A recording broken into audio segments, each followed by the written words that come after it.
उपराष्ट्रपति जगदीप धनखड़ ने किया वेद विज्ञान एवं संस्कृति महाकुंभ का उद्घाटन।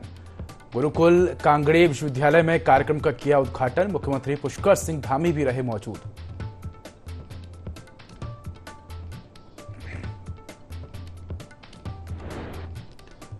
उपराष्ट्रपति जगदीप धनखड़ ने गुरुकुल कांगड़ी छात्रों को संसद भवन देखने का दिया आमंत्रण। बोले, नई लोकसभा का करें दर्शन, देखे बदलते भारत की तस्वीर।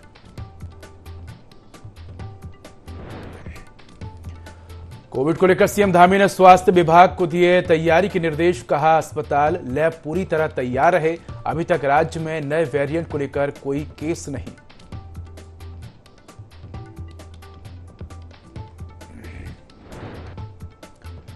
उत्तराखंड में 6 माह के लिए एस्मा लागू। राज्य सरकार ने कर्मचारी संगठनों की प्रस्तावित हड़ताल के मद्देनजर लिया फैसला। कर्मचारी संगठनों के तेवर भी तल्ख।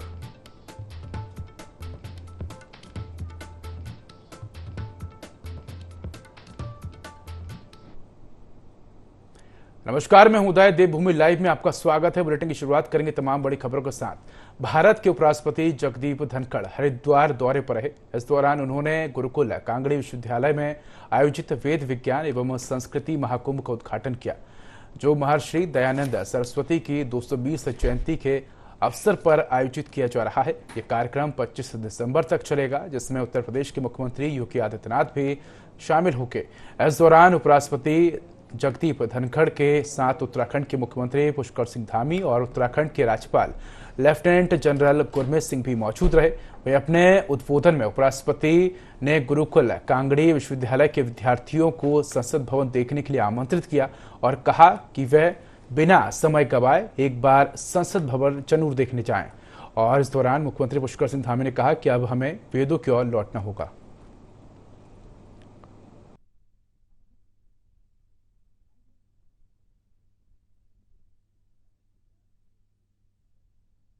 हुतात्मा स्वामी श्रद्धानंद जी के 57वें बलिदान दिवस पर इस विश्वविद्यालय ने आज 3 दिवसीय वेद विज्ञान और संस्कृति महाकुंभ का आयोजन किया है।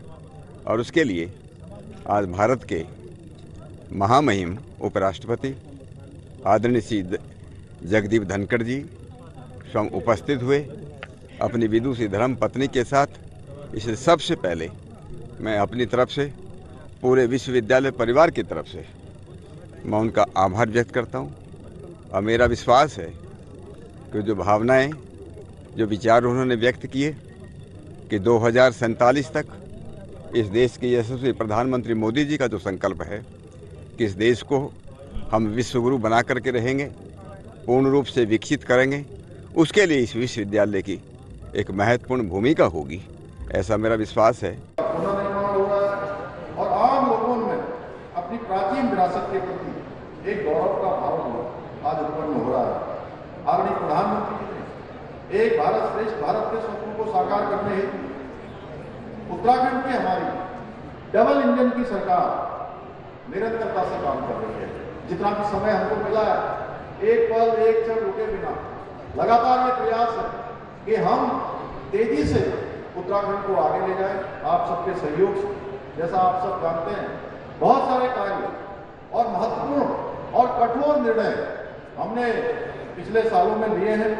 जो आज से पहले, उत्तराखंड स्थापना से पहले जो निर्णय कभी नहीं लिए गए थे, उन निर्णयों को भी हमने लेने का प्रयास किया है, लेने का प्रयत्न किया है। हम उस दिशा में आगे बढ़ रहे हैं। हमारे दर्शन का निचोड़, हमारे दर्शन का तात्पर्य, हमारे दर्शन का महत्व, इसका ये प्रमुख केंद्र है। विश्वविद्यालय के छात्रों को मैं निमंत्रण देना चाहता हूं कि वो भारत के नवनिर्मित संसद भवन में आए और तब उनको आभास होगा कि हम कितने सही बदल गए हैं, हमारे में कितना बड़ा सकारात्मक बदलाव आया। मैं कुलाधिपति महोदय, कुलपति महोदय से अनुरोध करूंगा कि बिना समय गंवाए छात्रों छात्राओं के समूह को वहां जाने के लिए प्रेरित करें। वो मेरे मेहमान होंगे। उत्तराखंड सरकार ने राज्य में 6 माह के लिए एस्मा लागू कर दिया है। बता दें कि राज्य सरकार ने कर्मचारी संगठनों की प्रस्तावित हड़ताल के मद्देनजर ये फैसला लिया है। इस दौरान कर्मचारियों के हड़ताल करने पर सख्त कार्रवाई की जाएगी। इसको लेकर भाजपा प्रदेश प्रवक्ता हनी पाठक ने कहा कि कोई भी मांग रखने के लिए आंदोलन या हड़ताल करना जरूरी नहीं है। मध्य प्रदेश के मुख्यमंत्री पुष्कर सिंह धामी लोगों की मांग सुनते हैं। उन्होंने कहा कि हाल ही में हुए इन्वेस्टर समिट में जो एमओयू साइन हुए हैं और जो योजनाएं बनी हैं उसको धरातल पर उतारना है।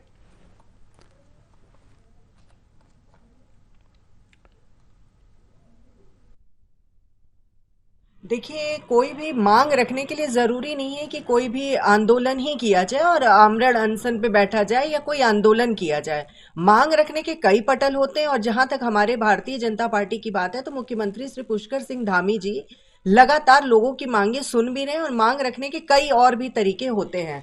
और दूसरा मैं ये कहना चाहूंगी, एस्मा इस चीज को भी देखते हुए लागू किया गया कि अभी आपने देखा होगा विगत दिनों में इन्वेस्टर समिट हुआ था। इन्वेस्टर समिट के पश्चात सारी जो योजनाएं बनी है, एमओयू साइन हुए, उनको धरातल पर उतारना है। और माननीय मुख्यमंत्री श्री पुष्कर सिंह धामी जी ने भी अनेक योजनाएं चलाई हैं जो कि केंद्र से सौगातें मिली हैं।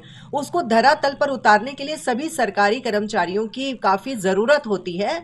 इन सब चीजों को देखते हुए एस्मा लागू करी गई है। लोहाघाट के राजस्व विभाग में बैंकों और अन्य संस्थाओं से ऋण लेकर जमा न करने वाले बकायेदारों पर एसडीएम लोहाघाट रिंकू बिष्ट के निर्देश पर कार्रवाई की जा रही है। इन सभी बकायेदारों पर वसूली अभियान चलाया जा रहा है और जिस कारण क्षेत्र के बकायेदारों में हड़कंप मचा हुआ है। तहसीलदार विजय गोस्वामी और एसडीएम लोहाघाट रिंकू बिष्ट ने बताया कि राजस्व विभाग के द्वारा क्षेत्र के बकायेदारों के खिलाफ अभियान चलाकर वसूली की जा रही है और बकायेदारों की गिरफ्तारी की जा रही है। उन्होंने सभी बकायेदारों से गिरफ्तारी से बचने के लिए अपना बकाया ऋण जमा करने की चेतावनी दी है।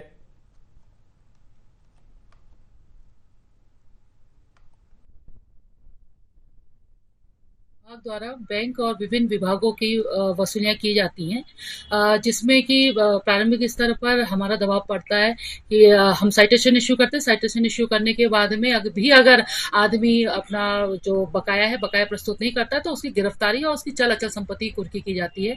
क्योंकि मार्च में हमारा 100% हमको इसको पूर्ण करना होता है, तो इस क्रम में हमारे द्वारा ये अभियान तेज कर दिया गया है और बकायेदारों पर अपना शिकंजा कसते जा रहे हैं। बकायेदारों से भी अनुरोध है क्योंकि अब बैंक में या जिस विभाग की आपकी आरसी होती है तो उस विभाग से अगर आपको कोई वन टाइम सेटलमेंट करना है या वो संबंधित विभाग या बैंक चाहे तो अगर आपकी उससे संतुष्ट होता है और वो अपनी आरसी वापस ले सकता है। लेकिन अगर राजस्व विभाग के पास में ये आ जाता है तो राजस्व विभाग उत्पीड़नात्मक कार्रवाई करके संबंधित विभाग और बैंक को उसकी पूर्ण धनराशि वापस। अखिल भारतीय सफाई मजदूर संघ के कई पदाधिकारियों ने लक्सर निकाय पहुंचकर सफाई कर्मियों से उनकी समस्याओं को जाना और सुनवाई की। इस दौरान लक्सर नगर पालिका परिषद के अधिशासी अधिकारी चंद्रशेखर शर्मा और प्रशासक के रूप में आईएएस दीपक रामचंद्र भी मौके पर मौजूद रहे। अखिल भारतीय सफाई मजदूर संघ के राष्ट्रीय महामंत्री विशाल बिरला ने संबोधित करते हुए कहा कि अस्थायी कर्मचारियों का शोषणकारी उत्पीड़न हो रहा है और उनकी प्रमोशन पॉलिसी और फंड बोनस जैसी मूलभूत सुविधाओं से भी हमेशा वंचित रखा गया है। उन्होंने सरकार से अस्थायी कर्मचारियों को नियमित करने की मांग उठाई और निकाय प्रशासक और क्षेत्र के एसडीएम को 3 सूत्रीय ज्ञापन पत्र सौंपा और अपनी मांगों को सरकार तक पहुंचाने की भी अपेक्षा जताई। साथ ही मांग पूरी नहीं होने पर अनिश्चितकालीन आंदोलन की चेतावनी भी दी।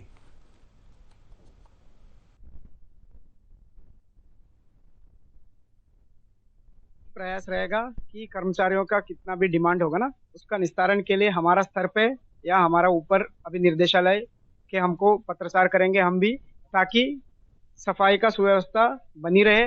और उन लोगों का भी बहुत दिन से ये डिमांड है और रिकमेंडेशन भी बना हुआ है कमेटी का, उनका ज्यादा से ज्यादा जल्दी से इम्प्लीमेंट हुआ। कोरोना काल में आपने देखा विश्व प्रसिद्ध बीमारी आई, जिसमें हमारे सैनिकों ने काम किया, अपना कर्तव्य निष्ठा ईमानदारी से काम किया। तो मेरा आज सरकार से निवेदन है, आग्रह है, माननीय प्रधानमंत्री से भी आग्रह है, निवेदन करना चाहता हूं कि आप इनके सफाई कर्मचारी के पद मृतक कैडर से बाहर लिखाए। अरे जितने कर्मचारी हमारे संविदा के मोहल्ला संस्था समिति या आउटसोर्सिंग के रूप में है, उनको नियमितीकरण करने का काम निवेदन के मोड पे है। और हमें पूरी आशा है कि सरकार हमारी तरफ संवेदनशीलता रखते हुए, मानवीय दृष्टिकोण अपनाते हुए हमारी मांगों को मानेंगी और मुझे पूरी आशा है कि 1 जनवरी 2024 से पहले वो हमारी मांग निश्चित रूप से मानेंगे। और यदि उसके पश्चात भी ऐसा होता है कि वो नहीं मान पाए तो सभी समस्त सफाई कर्मचारी निर्णय ले चुके हैं, उन्हें आंदोलन में उतरना पड़ेगा। हम तो चाहते हैं कि हमें जल्दी बुलाकर सरकार हमारी इस मांग का निस्तारण करे और हमें भी और इस समाज को भी गंदगी से बचाए, क्योंकि अगर सफाई कर्मचारी गंदगी साफ नहीं करेंगे तो जैसे अभी बीमारियां चल रही हैं तो सरकार को बड़ी समस्या हो जाएगी। ऐसा हम भी नहीं चाहते। समस्त सफाई कर्मचारियों ने अपने प्राणों का बलिदान देकर, आहुति देकर कोरोना में भी सेवा करी है, आपदा में सेवा करी है, आंधी तूफान बारिश में करते हैं। हम नहीं चाहते, हमारे मन में बिल्कुल भी ऐसा नहीं है कि कोई भी सफाई कर्मचारी अपने कार्य से विरक्त हो। सरकार हमारी बात मान ली, यही हमारा हक। सूबे की पहाड़ी जिलों में मौसम विभाग का बारिश और बर्फबारी का पूर्वानुमान चमोली जनपद के ऊंचाई वाले क्षेत्रों में सटीक साबित हुआ है। यहां देर रात से ही ऊंचाई वाले इलाकों में हल्की बर्फबारी हो रही है, तो वहीं निचले क्षेत्रों में भी बादलों से ढकी सुबह शीतलहर और ठिठुरन लेकर आई है। जोशीमठ नगर में भी सर्दी का सितम जारी है। क्षेत्र के ऊंचाई वाले इलाकों में हल्की बर्फबारी शुरू होने से निचले इलाकों में कड़ाके की ठंड पड़ रही है, लेकिन कहीं न कहीं क्षेत्र का पर्यटन कारोबार का ग्राफ ऊपर उठ रहा है, जो जोशीमठ के लिए अच्छी खबर है।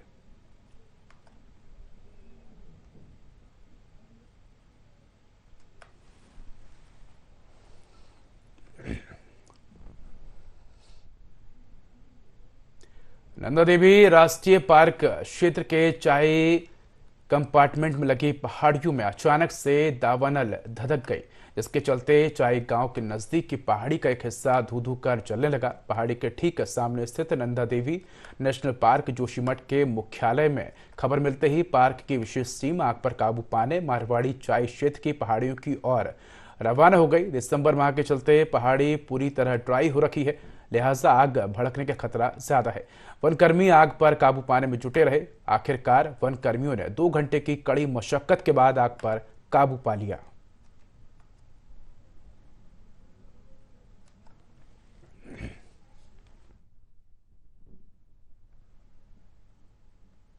चंपावत जिला मुख्यालय जीआईसी चौराहे पर बेकरी की दुकान में आग लग गई, जिससे लाखों रुपए का सामान जलकर राख हो गया। सूचना मिलते ही दमकल विभाग की टीम भी मौके पर पहुंची। तब तक सारा सामान जलकर राख हो चुका था। आग लगने के कारण शॉर्ट सर्किट होना बताया जा रहा है। वहीं पीड़ित ने जिला प्रशासन से उचित मुआवजा देने की मांग उठाई है।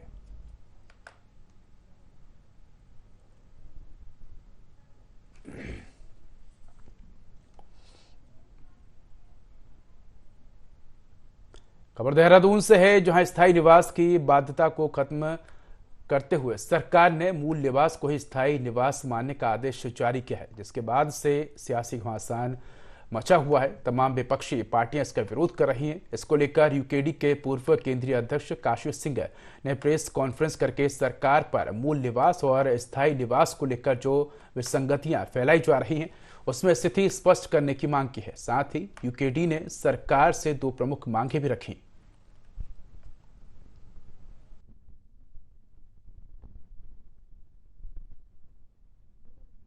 भू कानून बनाने की मांग भी है और यहाँ पर मूल निवास प्रमाण पत्र को लागू किए जाने की मांग भी है। ये लंबे समय से इसको लेके उत्तराखंड का आंदोलन संघर्ष करता रहा है।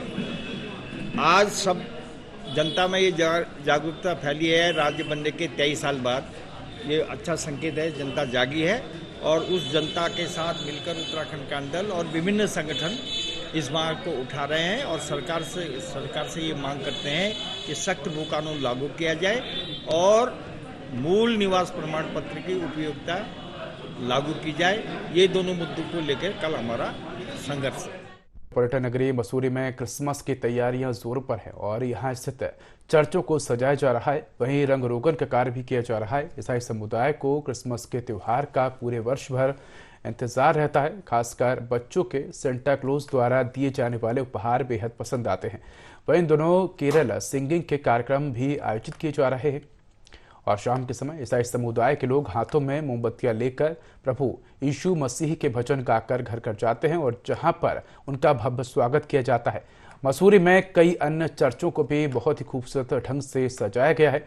ईसाई समुदाय के लिए क्रिसमस का पर्व बहुत महत्व रखता है।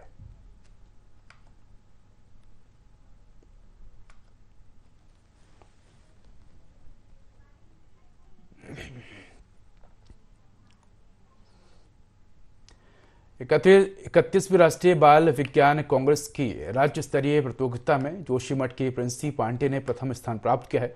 प्रिंसी पांडे सरस्वती विद्या मंदिर इंटर कॉलेज की छात्रा हैं। सरस्वती विद्या मंदिर इंटर कॉलेज के प्रधानाचार्य SP चमोला ने बताया कि राज्य स्तरीय आयोजित देहरादून के विज्ञान धाम झाझरा में संपन्न हुआ, जिसमें प्रदेश के 13 जनपदों के बाल वैज्ञानिकों ने अपनी परियोजनाओं को प्रस्तुत किया था। इसमें प्रिंसी पांडे की परियोजना को प्रदेश स्तर पर पहला स्थान मिला है। साथ ही बताया गया कि राष्ट्रीय स्तर पर अब जोशीमठ की बेटी प्रदेश का प्रतिनिधित्व करेगी। राष्ट्रीय स्तर पर और बेहतर प्रदर्शन के लिए उन्होंने भगवान बद्री विशाल से प्रार्थना भी की।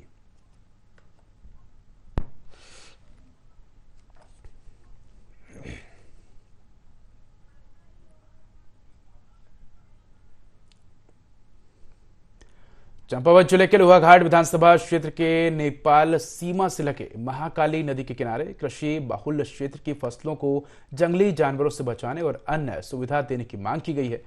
डीएम चंपावत नवनीत पांडे से स्थानीय लोगों ने चर्चा और शिकायत की। डीएम पांडे ने ग्रामीणों की समस्या पर संज्ञान लेते हुए खंड विकास अधिकारी लोहाघाट को क्षेत्र का निरीक्षण करने के साथ ही ग्रामीणों की समस्या सुनने के निर्देश दिए थे, जिसके बाद ऐसे सीमांत क्षेत्र में निरीक्षण किया गया। ग्रामीणों ने बीडीओ अधिकारी के सामने अपनी समस्याओं को प्रमुखता से रखा। बीडीओ अशोक अधिकारी ने बताया कि ग्रामीणों की प्रमुख समस्या जंगली जानवरों से फसलों को बचाने और सिंचाई की थी, जिस पर इन क्षेत्रों में जंगली जानवरों से फसलों को बचाने के लिए 700 मीटर फेंसिंग लगाई जाएगी।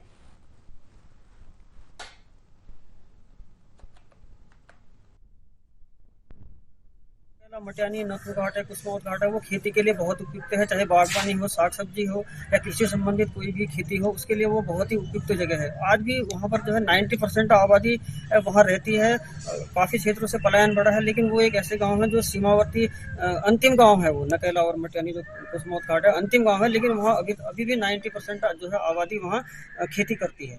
तो हम यही चाहेंगे कि सरकार से अभी पहली बार वहाँ पे जो बीडीओ साहब है, पहली बार उन्होंने डीएम के निर्देश पर वहाँ दौरा किया है, तो उनसे भी गांव वालों को बहुत उम्मीदें हैं। जो जंगली जानवर हैं और भी अन्य चीज़ें हैं, तो उनसे उनको निजात मिलेगी। तो हम यही कहना चाहेंगे कि ऐसे गाँव को खेती और बागवानी की तरफ ज़्यादा ध्यान देकर इनको जीवित रखा जाए। चमोली में नीति माड़ा घाटी के भोटिया जनजाति समुदाय ने राजकीय भूमि पर बने भवन और भूमि का मालिकाना हक देने की घोषणा पूरी करने की मांग की है। समुदाय ने इसको लेकर मुख्यमंत्री के नाम ज्ञापन जिलाधिकारी को सौंपा। इसके साथ ही मांग पूरी न होने पर लोकसभा चुनाव बहिष्कार करने की चेतावनी दी।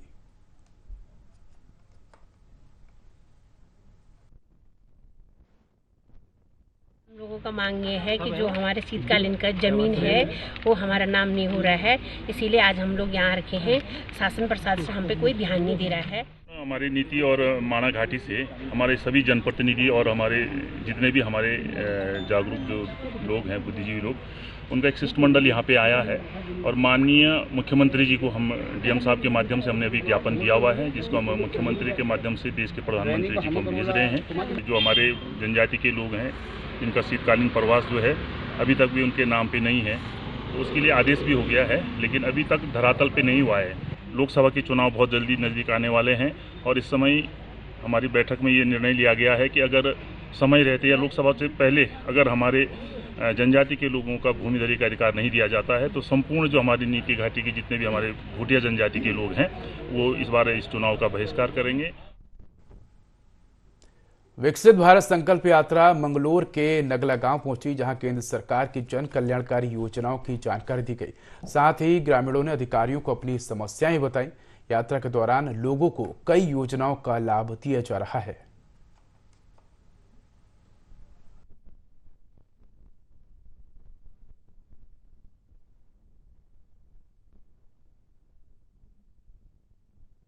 गैस का कनेक्शन नहीं है उनको, तो ये बोला जा रहा है कि भाई जिनके घर में गैस का कनेक्शन नहीं है वो अपने डॉक्यूमेंट जमा कराएं और गैस का कनेक्शन मुफ्त में पाएं। और जिन लोगों को गैस का कनेक्शन मिला हुआ है उसमें ऐसा है कि जिनके अंत्योदय राशन कार्ड हैं उनमें 1 साल में 3 सिलेंडर फ्री भी दिए जा रहे हैं। और जैसे पहले इनके पास गैस का कनेक्शन नहीं था, उनको गैस का कनेक्शन मोदी सरकार की तरफ से दिया गया है और अब इनका जीवन बहुत ही अच्छा बीत रहा है। शुगर की जाँच की जाती है, ठीक है, और लोगों को जो है फ्री में दवाइयाँ दी जाती है बीपी शुगर की, और जो अन्य बीमारियाँ हैं जैसे बुखार हो गया, खांसी जुकाम, ये सब। बाकी आयुष्मान कार्ड पे भी काम चल रहा है। नगला में 70% पॉपुलेशन का आयुष्मान कार्ड बन चुका है, बाकी कैंप लग रहे हैं। हमारा संकल्प विकसित भारत यात्रा में ये प्रोग्राम चल रहा है। इसमें सभी विभागों से संबंधित जो यहाँ पर उपस्थित जन समूह है उसको जानकारी दी जाएगी। प्रधानमंत्री आवास, मनरेगा, हमारे जो ग्राम विकास से संचालित योजना है, अभी प्रधानमंत्री आवास की योजना की साइट बंद हुई है। 2017-18 में साइट खुली हुई थी, उसमें जितने लाभान्वित सबको कर दिया गया है। अब पुनः जो है 1-2 महीने खुलने की उम्मीद है, दोबारा जियो टैग उनकी जो है कर दी जाएगी। विकसित भारत संकल्प यात्रा पूरे देश में चल रही है और आज इस संकल्प यात्रा का एक वैन हमारे यहाँ आपके यहाँ आया है। और विकसित भारत संकल्प यात्रा में जो हमारा उद्देश्य है वो जो केंद्र सरकार की जितनी भी स्कीमें चल रही हैं उन स्कीमों को हमें पूरे रिमोट एरिया तक पहुंचाना और उन स्कीमों का फ़ायदा उठाने के लिए हम किसान भाइयों से इंटरेक्ट कर रहे हैं और उनसे फीडबैक ले रहे हैं कि क्या वो इन स्कीम्स का फ़ायदा उठा पाए हैं। उत्तराखंड सरकार ने कर्मचारी संगठनों की प्रस्तावित हड़ताल के मद्देनजर राज्य में 6 माह के लिए एस्मा लागू किया है, जिसको लेकर कांग्रेस के प्रदेश प्रवक्ता शीशपाल सिंह बिष्ट ने कहा कि बीजेपी के राज में लोकतंत्र खतरे में है। कर्मचारियों का ये संवैधानिक अधिकार है कि वे अपनी मांगों को लेकर आंदोलन कर सकें, लेकिन सरकार ने लोकसभा चुनाव के डर से अलोकतांत्रिक तरीके से एस्मा लगाया है।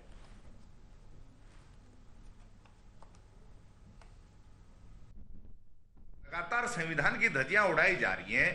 भाई कर्मचारी संगठनों का फंडामेंटल राइट है, वो धरना प्रदर्शन करें, वो जो है अपनी मांगों को मनवाने के लिए लोकतांत्रिक तरीके अपनाएं। सरकार को उससे भी परहेज है, क्योंकि आप देखिए राज्य के राजकीय शिक्षक जो बड़ी तादाद में है इस प्रदेश के अंदर, निश्चित तौर पर उनके धरने से, प्रदर्शन से, जो कार्य बहिष्कार कर रहे हैं उससे सरकार को परेशानी हो रही है। विभिन्न विभागों के कर्मचारी भी लगातार अपनी मांगों को लेकर के सरकार के दरवाजे पर चल रहे हैं। और ये ऐसा नहीं कि कर्मचारी संगठन अचानक से आ गए, 6-7 साल से कर्मचारी संगठनों की मांगे लंबित हैं और ये तानाशाह सरकार उनकी मांगों पर ध्यान नहीं दे रही है। अब क्योंकि चुनाव नजदीक है, सरकार घबरा गई है, इसीलिए जो है तानाशाही पूर्ण तरीके से एस्मा लागू कर दिया गया है कि कर्मचारी संगठन जो है लोकतांत्रिक तरीके से विरोध प्रदर्शन ना कर सकें, हड़ताल ना कर सकें, जिससे जो है सरकार अपनी मनमानी चला सके। मुख्यमंत्री पुष्कर सिंह धामी की अध्यक्षता में हुई कैबिनेट की बैठक में कई महत्वपूर्ण फैसले लिए गए। कैबिनेट की बैठक खत्म होने के बाद मुख्य सचिव एस संधू ने मंत्रिमंडल की बैठक में दिए गए फैसलों की जानकारी दी।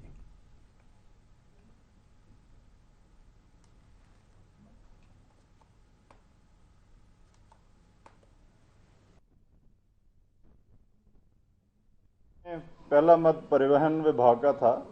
परिवहन निगम में मृतक आश्रयों के लिए 195 पद जो पहले फ्रीज हुए थे उनको अनफ्रीज किया गया है, क्योंकि वहाँ वैकेंसीज भी काफ़ी हैं और काफ़ी लोग जो मृतक आश्रित है वो वेटिंग लिस्ट में थे। और पास में एक निर्णय हुआ था कि उनकी वित्तीय स्थिति देखते हुए इस पे बैन लगाया हुआ था, उसको हटा दिया गया। अपने विधानसभा क्षेत्र कोटद्वार में बेहतर सड़क सुविधा के लिए विधायक रितु खंडूरी लगातार प्रयास कर रही हैं, जिसके लिए वो करोड़ों का बजट खर्च कर रही हैं। कोटद्वार विधायक का अधिकांश बजट शिक्षा और सड़कों पर ही खर्च किया जा रहा है, ताकि जनता को बेहतर सड़क के साथ साथ बच्चों को बेहतर शिक्षा भी मिल सके। इसी के चलते कोटद्वार विधायक रितु खंडूरी ने अपने क्षेत्र में लगभग 9 करोड़ की सड़क योजना का भूमि पूजन कर शिलान्यास किया।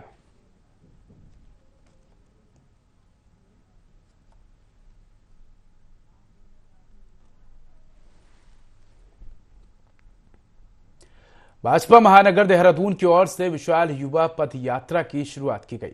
आगामी 24 दिसंबर से इसकी शुरुआत की जा रही है। तो इस यात्रा की शुरुआत मोदी है कार्यक्रम से की जाएगी और जिसका पोस्टर भी लॉन्च किया गया है। यह यात्रा देहरादून से आरंभ होकर पूरे देश में चलेगी। इस यात्रा में मुख्यमंत्री पुष्कर सिंह धामी, भाजपा प्रदेश अध्यक्ष महेंद्र भट्ट और भाजपा युवा मोर्चा के राष्ट्रीय अध्यक्ष तेजस्वी सूर्या भी शामिल होंगे। इसके साथ ही अलग अलग क्षेत्रों से जुड़े लोग भी इस कार्यक्रम में प्रतिभाग करेंगे।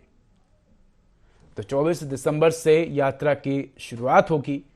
और आपको बता दें कि मोदी है ना कार्यक्रम इस यात्रा का नाम रखा गया है, इस कार्यक्रम का नाम रखा गया है।